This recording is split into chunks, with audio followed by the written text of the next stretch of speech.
Well, good evening, everybody. It is Friday night. It is about 7:20. I am getting off work at long last. A reasonably good day today. Had a couple of really big orders from people that really did not feel like tipping me very well. But it's the nature of the beast. It's just how it works sometimes.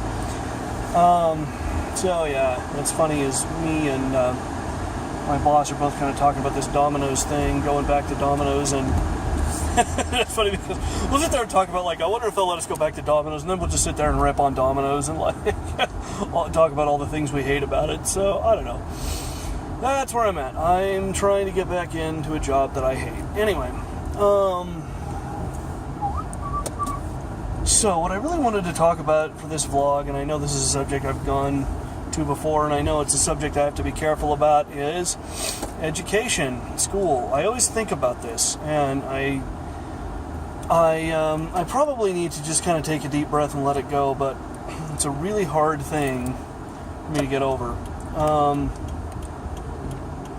because it's so damned important, and it kills me. It really does kill me when I hear kids or anybody just talk about how much they hate school, because it just seems to me that anymore in this day and age, given all of the resources available to you in a public school, and I'm not even getting into like what's available to you outside of a public school, because there's, you know, a lot of stuff there too, but given all the resources available to a person in a public school, and all of the options available to you to pursue an education if traditional public school doesn't work, you don't have to hate school. School is not a thing you have to hate. School does not have to be this kind of awful, miserable, unpleasant experience. Now let me kind of give you an example of some ways that you can make school not horrible. So the high school I used to work at has something called the Student Improvement Council, right? And what this is a group of students and teachers that meet after school. It's all voluntary. And they just kind of talk about, here are some gripes we have, and they don't have any decision-making power, unfortunately. I would love to see student councils with decision-making power, but we may be a ways off from that. But anyway, so what this group does, the Student Improvement Council, is they meet, they discuss their gripes, and they kind of think, what can we do about it? Like, the school that I was working at, they had a problem with the dress code, or at least some of the students did. And so, they got this petition going to change the dress code, and I even asked one of the students there, I was like, so, what do you think about this? And she said, well, I signed the petition, I don't think it's going to make any difference, but, I signed it. And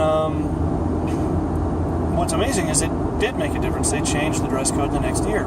So that's the kind of thing, and it's useful, I think, for kids to learn that lesson. Sometimes just by getting together with sort of like-minded people and thinking about what are some positive actions we can take to deal with this stuff, you really can get things done. And it's not overnight, and it's not easy, but it can happen. It can be made to happen. So that's the thing that I wish I could, help people understand. The other kind of trick is that in the great state of Utah, you can do just about any fool thing you want to do as long as you have your parents' permission and call it homeschooling. So what that means is that, and this is kind of the holy grail of homeschooling, if you want to be mostly homeschooled but take, 2 or 3 classes up at the high school, you can do it. And you can be on any of the sports teams at your local high school, irrespective of whether or not you're enrolled there as a student. This is kind of an interesting thing, and I never knew any of this before, but, so the school I would have gone to, had I gone to my sort of local public high school, was a school called Olympus High School. And Olympus High School is, from everything I've heard, really a pretty good school, a pretty great place to be. And I was so angry and so miserable and so fed up that I was not willing to even try it. That's maybe my bad. But,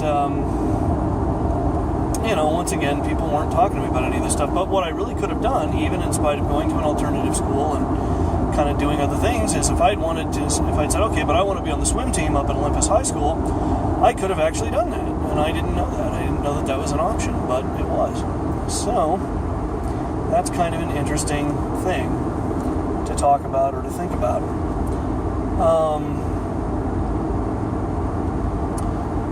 So what are some other things? Technical schools. There's a lot of those around now, and there weren't when I was in school. Technical school wasn't really a thing. However, Salt Lake Community College was around, and you could take classes concurrently or in addition to or in the summer. And all of those are things I never thought about.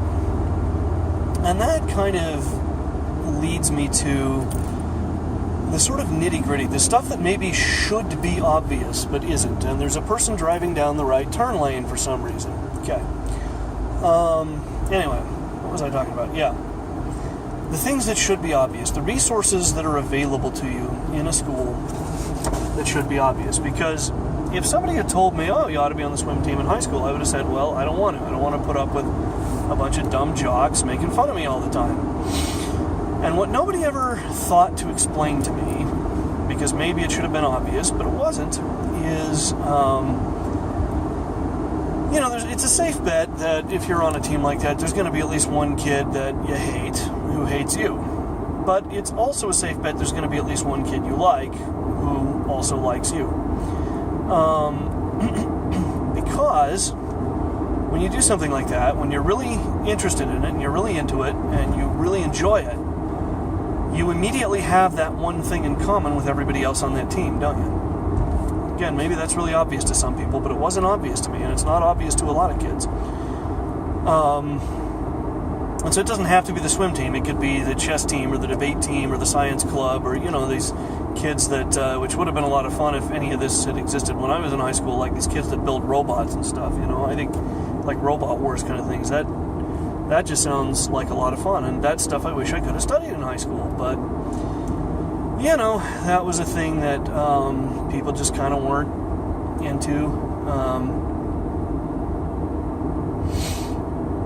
It was a thing that, for some reason, people thought, oh, you have to wait until college to do that stuff, which is, unfortunately, college is too late. You can't tell somebody that they've got to just sit there and suffer and not learn and not grow, and then maybe one day, if they're lucky, they'll get to go to college where they can actually do that stuff.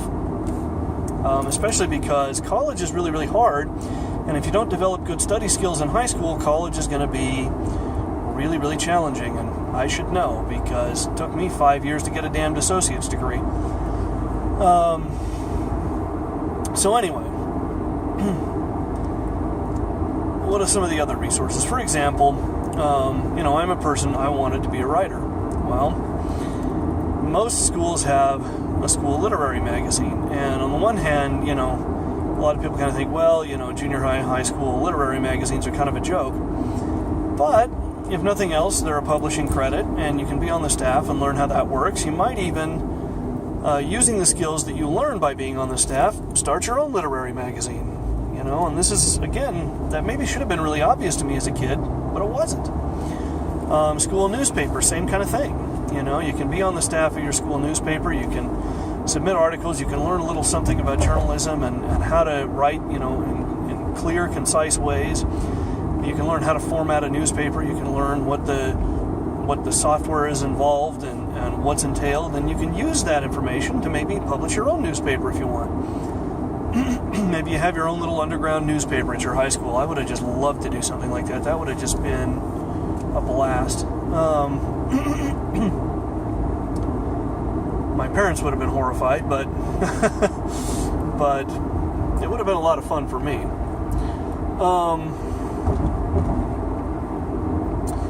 I've talked a little bit about theater, and what if you want to be an actor? Well, there are a lot of people that make a pretty good living as an actor, and they're not movie stars or anything, but they're extras or they're stage actors or both.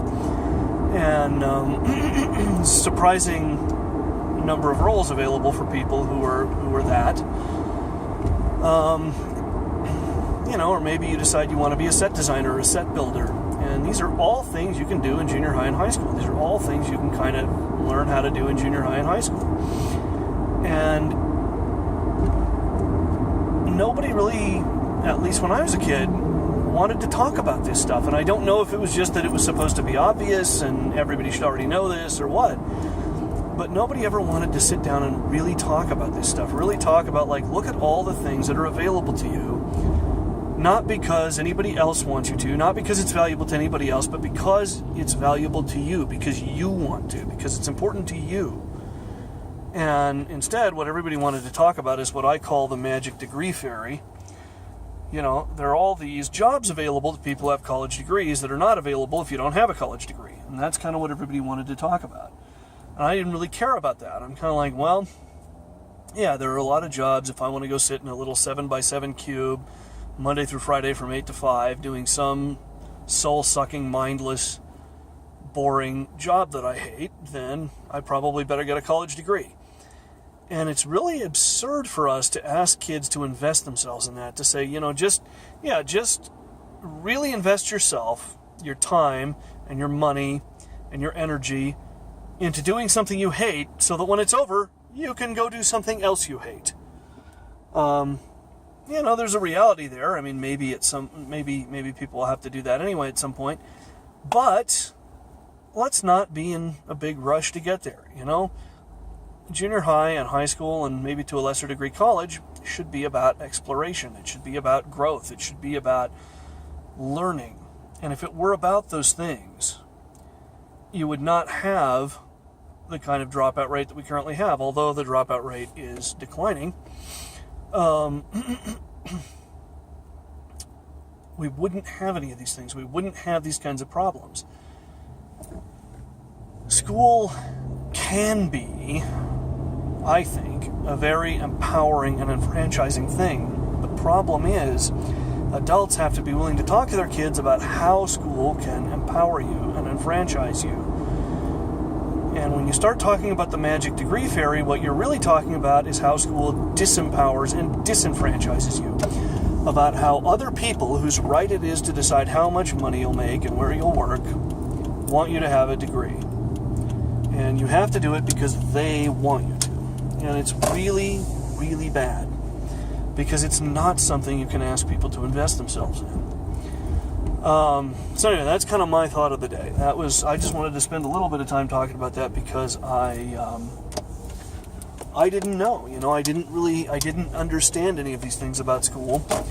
And I lived in a family that was fanatically devoted to making sure I never understood any of these things. And so I dropped out of high school, and I really believed I had no choice. I really was so depressed and miserable and wanted so desperately to get on with my life and didn't see that high school could be a vehicle for doing that. So there it is.